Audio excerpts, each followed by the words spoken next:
Olá, alunos do sétimo ano. Vamos, nessa semana, ver um pouco mais sobre a equação polinomial do primeiro grau. Vamos lá? Então, a gente já viu que nomenclatura é importante, a gente viu alguns símbolos já nas semanas anteriores, né? E que já viu os nomes, né? A parte literal é a letra, a gente chama de parte literal. O número que multiplica a letra a gente chama de coeficiente e o número que está sozinho, sem letra, é o termo independente. Então, a gente viu que também sobre expressões equivalentes, né? São expressões que têm o mesmo valor. Então, a gente deu o exemplo aqui, 7x menos 3 mais 6y menos 8x mais 7 menos 4y. Se a gente juntar aqui, ó, x com x, 7x menos 8x vai ficar menos x. Aqui, ó, 7x menos 8x menos x. Mais 6y menos 4y mais 2y.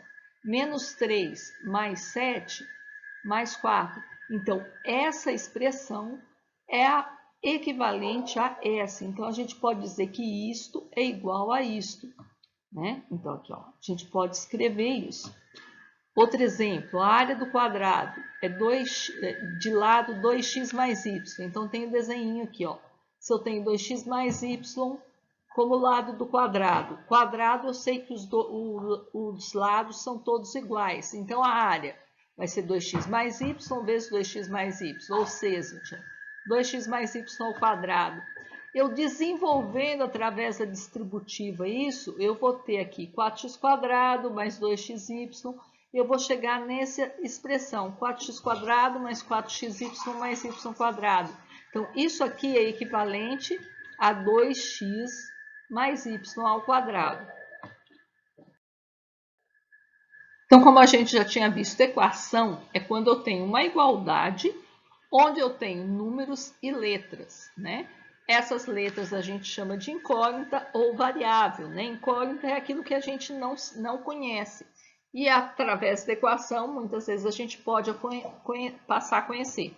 E a gente vai falar sobre grau de equação.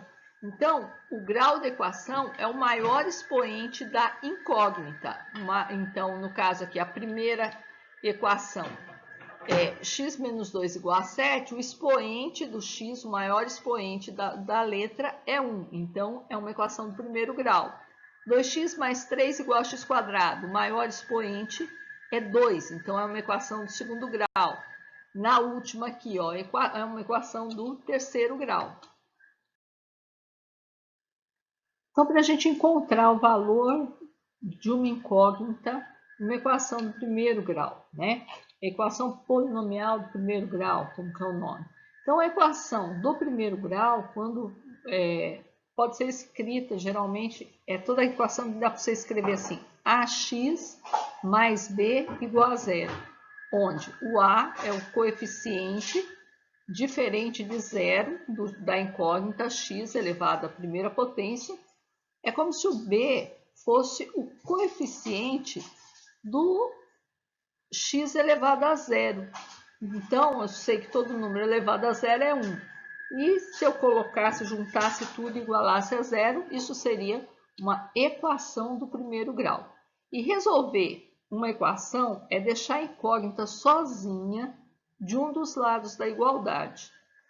Então, vamos ver algumas propriedades que vão nos ajudar a fazer essa dança de termos de um lado para outro da igualdade, para a gente poder encontrar o valor do x, da incógnita.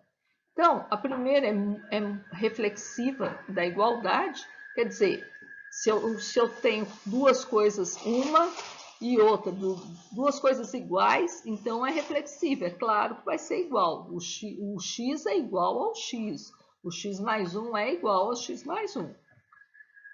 Assimétrica, se eu falo que x é igual a y, então tanto faz eu falar que x é igual a y, o y também vai ser igual a x. Então, o que está de um lado, o que está do outro, não é importante. Se eu trocar o lado tudo de lado, não tem diferença.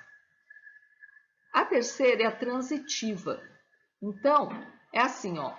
Se x é igual a y e o y é igual a z, não, então o x também é igual ao z, porque ele é igual ao y, que é igual ao z.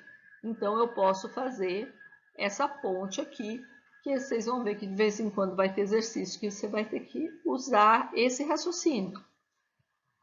A propriedade aditiva da igualdade. Então, numa igualdade, se eu tenho lá alguma coisa de um lado é igual a alguma coisa do outro, se eu somar alguma coisa de um lado e somar do outro também, se eu for somar alguma coisa, eu tenho que somar dos dois lados para mim não alterar a igualdade.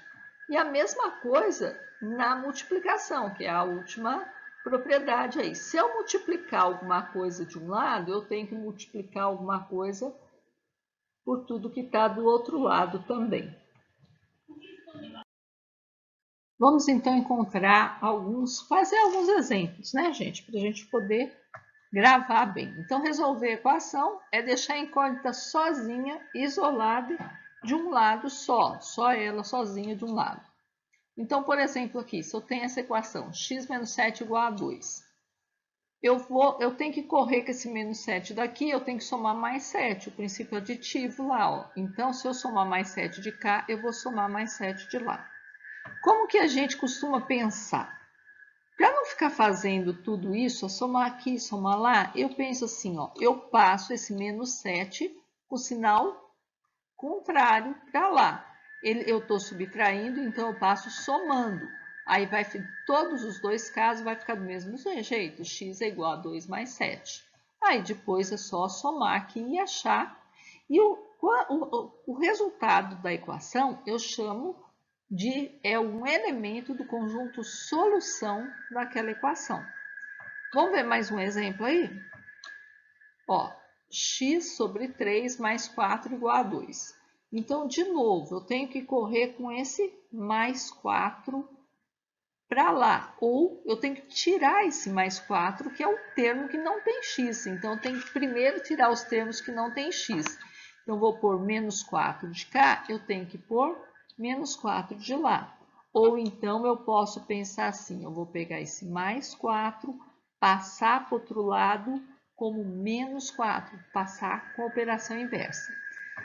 Todos os dois jeitos que você fizer, esse aqui é claro que o segundo é muito mais fácil, então vai ficar x mais 3 igual a 2 menos 4, que é menos 2. Então, eu tenho aqui, ó, x sobre 3 igual a menos 2. Como eu quero o valor de x, eu não quero o valor de x dividido por 3, eu tenho que fazer o quê? Multiplicar por 3. Se eu multiplicar por 3 deste lado, eu tenho que multiplicar por 3 do outro lado também. Então,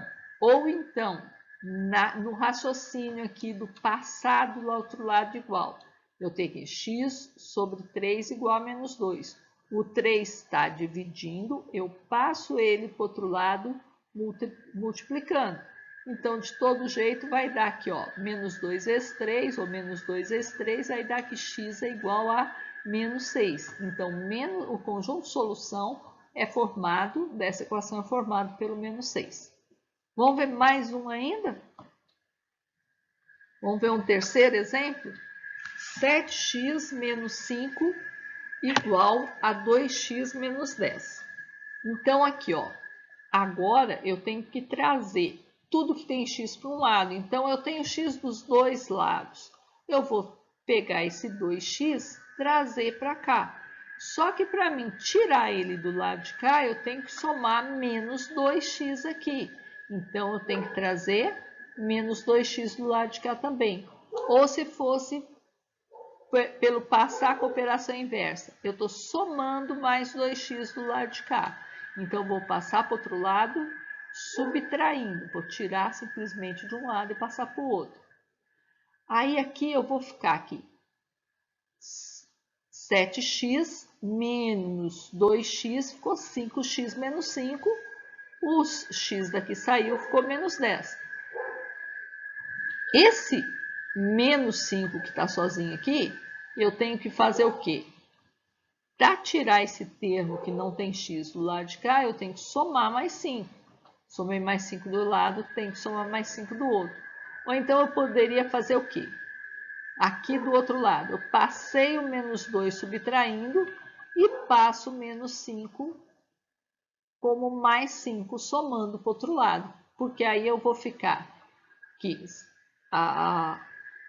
fazendo os transportes aí, né? Tanto num caso como no outro, eu vou ficar que 5x é igual a 10 menos 5, que 5x é igual a menos 5. Agora, eu precisaria, ou eu passo 5 dividindo, ou eu vou, para tirar o 5 daqui, ele está multiplicando o x, eu tenho que dividir por 5. Se eu dividir por 5 de um lado, eu tenho que dividir por 5 do outro, né? Ou então, 5x menos 5, eu pego 5, que está multiplicando, e passo para lá dividindo. Seja qual for o método que eu fizer, menos 5 dividido por 5 dá menos 1. E aqui também, ó, 5 dividido por 5 dá 1 vezes x, x. Menos 5 dividido por 5, menos 1. Então, o conjunto de solução dessa equação é menos 1. Então, o que eu não posso esquecer? O conjunto de solução é o resultado da equação, né? O valor da incógnita de uma equação chamamos de raiz. E o conjunto formado pelas raízes de uma equação chamamos de conjunto de solução. Por quê, gente? Porque a equação, ela vai ter, geralmente ela pode ter quantas raízes, quanto for o grau dela. Então, se você for resolver uma equação, não é agora que você vai aprender, mas mais para frente, uma equação de segundo grau, é normal você encontrar duas raízes, porque o grau dela é 2. Se for do terceiro grau, o normal é 3 raízes e assim sucessivamente. Então é isso, turma. Com isso dá para vocês fazerem todos os exercícios, todas as atividades da semana 4 do PET 4. E já estaremos de volta com a correção da semana 4 do PET 4. Então, vamos lá, vamos fazer as atividades.